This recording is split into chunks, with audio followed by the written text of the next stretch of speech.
बोल साचे दरबार की जय। माई कैसे मंदिर आई तुहरा शेरवा गरजे हो। माई कैसे मंदिर आई तुहरा शेरवा गरजे हो।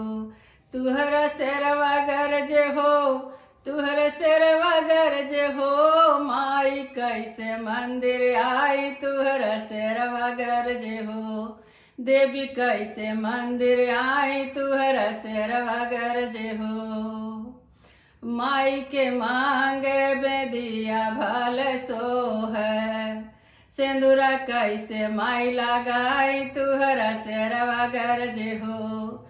सिंदूरा कैसे माई लगाई तुहरा शेरवा गरजे हो। तुहरा शेरवा गरजे हो। तुहरा शेरवा गरजे हो। माई कैसे मंदिर आई तुहरा शेरवा गरजे हो। देवी कैसे मंदिर आई तुहरा शेरवा गरजे हो। माई के हाथे चूड़िया भल सो है। माई के हाथे चूड़िया भल सो है। अरे मेहंदी कैसे माई लगाई तुहरा शेरवा गरजे हो। मेहंदी कैसे माई लगाई तुहरा शेरवा गरजे हो।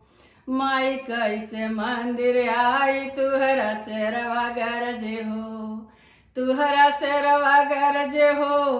तुहरा शेरवा गरजे हो। माई कैसे मंदिर आई तुहरा शेरवा गरजे हो। माई के पाँव पायल भल सो है। देवी के पाँव पायल भल सो है। अरे महावर कैसे माई लगाई तुहरा शेरवा गरजे हो। महावर कैसे माई लगाई तुहरा शेरवा गरजे हो।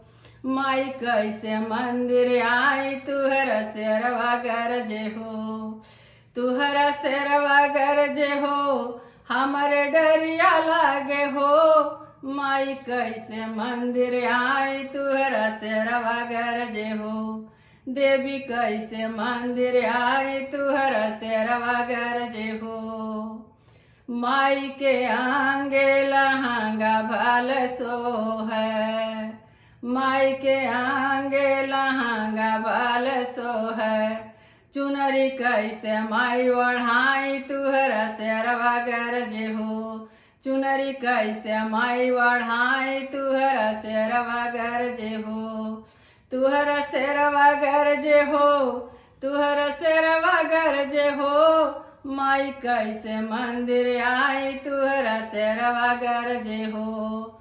माई कैसे मंदिर आई तुहरा शेरवा गरजे हो। देवी कैसे मंदिर आई तुहरा शेरवा गरजे हो।